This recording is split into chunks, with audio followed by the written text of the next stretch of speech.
Assalamualaikum, my name is Sajid Afzal and I am here to teach you physics class 9th। आज हम physics unit number 1 physical quantities and measurement के topic number 1.5 scientific notation को discuss करेंगे, जिसमें हम सबसे पहले scientific notation को देखते हैं कि वो क्या होता है। A simple but scientific way to write large or small numbers in scientific notation। अब देखते हैं कि कुछ वैल्यूज हमारे पास होती हैं जो बहुत ही ज़्यादा बड़ी होती हैं और कुछ वैल्यूज ऐसी होती हैं जो हमारे पास बहुत ज़्यादा छोटी होती हैं। तो उनको लिखने के लिए हमें किस चीज़ की जरूरत पड़ती है? साइंटिफिक नोटेशन की। So let's suppose the distance of moon from earth is 384 million metre. जो हमारा फासला है जमीन से आसमान तक, चांद तक, वो कितना है? 384 मिलियन मीटर। अब इसको लिखता हूं मैं आपके सामने साइंटिफिक नोटेशन में। साइंटिफिक नोटेशन में किस तरह लिखेंगे, मैंने लास्ट लेक्चर में भी आपको बताया था कि जो हमारी वैल्यूज का पॉइंट कहाँ होता है? लास्ट में। तो यहां से काउंट करते हैं 1 2 3 4 5 6 7 8। तो इसको किस तरह लिखूंगा मैं? 3.84 मल्टीप्लाई 10 पावर 8 मीटर।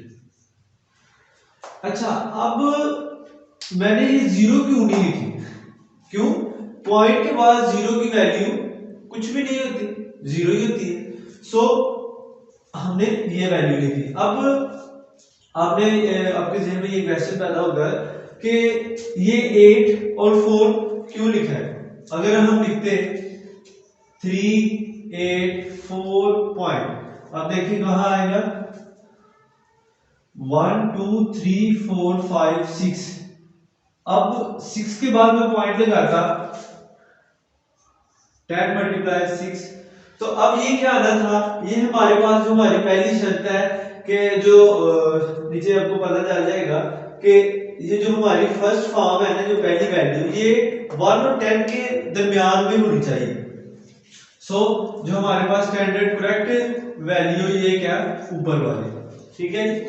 अब देखते हैं डेफिनेशन ऑफ साइंटिफिक नोटेशन कि साइंटिफिक नोटेशन की तारीफ क्या है, बेसिक। इसके बाद इंशाल्लाह एक एग्जांपल करेंगे, आपको बिल्कुल एक्यूरेट समझ आएगी कि साइंटिफिक नोटेशन दरअसल है क्या और इसे किस तरह वैल्यू को लिखते हैं। देखते हैं, इन scientific notation a number is expressed as some power of 10 multiplied by a number between 1 and 10।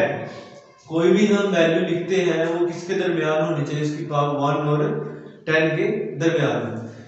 सो इसी बुक के पेज जो आपका बुक पेज है साइंटिफिक, इसके लास्ट पे एक एग्जांपल दी गई है 62750। इसको लिखते हैं, यहां मैं लिखता हूं, इसको एक्सप्रेस करते हैं। यहां लिखता हूं, ये आपको पता है कि जो वैल्यू होती है उसके लास्ट पे हमारा पॉइंट होता है, तो काउंट करते हैं 1 2 3 4 1 आ जाएगा। तो क्या आएगा? 6275 पॉइंट,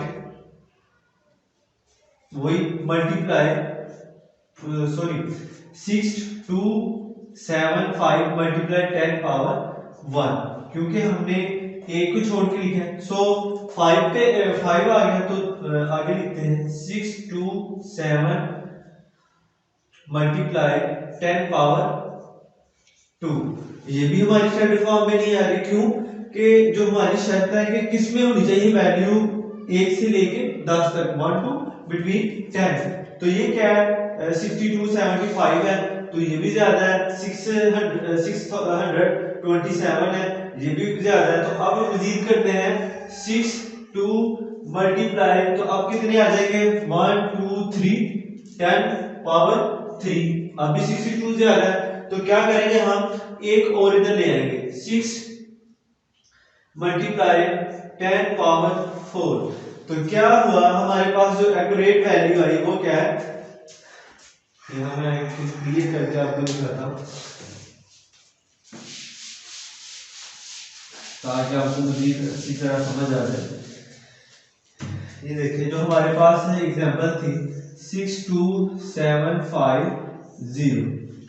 ये इसको साइंटिफिक नोटेशन में लिखना था तो किस तरह, आपको पता है हमारे पास जो पॉइंट होता है वैल्यू का वो क्या होता है, लास्ट में होता है। तो इसको लिखते हैं 6, अब कितने छोड़े हमने 1, 6275 मल्टीप्लाई 10 पावर 1, ठीक है। अब ये ज्यादा वैल्यू 1 से लेके 10 तक तो दरमियान में नहीं आ रही, तो फिर क्या करेंगे हम, फिर करेंगे 627 मल्टीप्लाई 10 पावर 2, अभी वैल्यू ज्यादा है तो क्या करेंगे, इसको लिख लेंगे 62.75 मल्टीप्लाई 10 पावर 3, अभी वैल्यू ज्यादा है। अब फिर इसे मजीद करते हैं 6.275 मल्टीप्लाई 10 पावर 4। अब क्या है हमारे पास, ये जो वैल्यू है 1 से लेके 10 तक है, मीन के 1 बिटवीन 10, सो ये हमारे पास क्या है, करेक्ट स्टैंडर्ड फॉर्म है। मैं उम्मीद करता हूं कि आपको साइंटिफिक नोटेशन जो आज का हमारा टॉपिक था इसकी समझ आ गई होगी। तो अगर फिर भी कोई क्वेश्चन हो तो लाजमी कमेंट बॉक्स में मुझसे डिस्कस कीजिए। अब हम देखते हैं कि इसी लेक्चर के लास्ट में उन्होंने दोबारा कुछ क्विज दिए हुए हैं। जो सबसे पहले है हमारे पास name 5 prefixes most commonly used, उसमें हम देखते हैं, कहते हैं कि 5 ऐसे प्रीफिक्सेस के नाम लिखे जो ज्यादा इस्तेमाल होते हैं।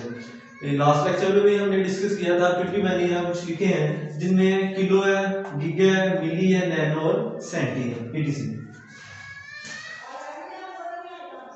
उसके बाद हम देखते हैं दूसरा जो क्वेश्चन पूछा, उसने कहता है the sun is 150 million kilometre away from the earth, right this.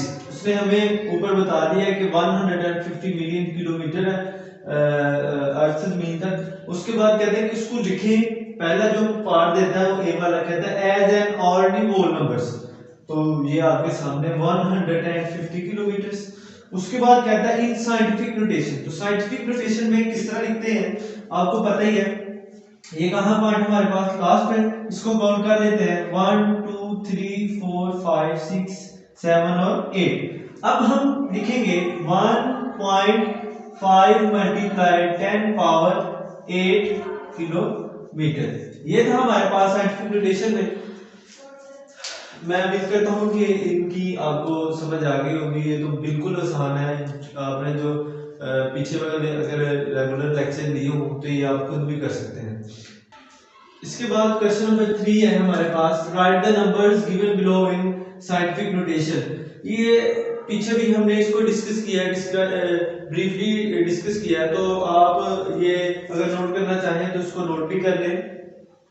मैं समझता हूँ कि जिन बच्चों ने शुरू से लेक्चर लिए हैं उनको खुद ही ये क्वेश्चन आते होंगे। लास्ट में मैं 2-3 बातें आपसे शेयर कर दूं कि जो हमारा ये आज का टॉपिक है साइंटिफिक नोटेशन, इसके लास्ट में ना एक डिब्बा दिया गया है जिसपे उन्होंने कुछ क्वेश्चन दिए हुए हैं जो कि उसके लिए बहुत ज्यादा है ना, और वैसे भी इस दफा बोर्ड की जो स्कीम चेंज है तो उस लिहाज से उसे लाजमी डिस्कस कीजिएगा, रीड आउट कीजिएगा। उसमें जो हमने पढ़ा था डिस्टेंस फ्रॉम मून, तो वो कितना है हमारे पास, शुरू में हमने जो उसको लेक्चर में स्टार्ट से शुरू किया था वो हमारे पास है 384 मिलियन मीटर, तो उसको लाजमी देख लीजिएगा। उसके बाद हमने एक और देखा था कि चांद का जमीन तक कितना है, तो वो कितना है 150 मिलियन मीटर, तो उसको लाजमी देख लीजिएगा। मैं उम्मीद करता हूँ कि आज के लेक्चर की आपको समझ आ गई होगी। अगर फिर भी किसी का कोई क्वेश्चन हो तो लाजमी कमेंट बॉक्स में मुझसे डिस्कस करें, और अगर आपको मेरी समझ आ रही है और आप मेरी आगे नई आने वाली वीडियोस को देखना चाहते हैं तो प्लीज़ मेरे चैनल को सब्सक्राइब करें, लाइक करें, कमेंट करें और आगे शेयर करें। इंशाल्लाह मिलते हैं नेक्स्ट लेक्चर में, तब तक के लिए अल्लाह हाफिज़, टेक केयर।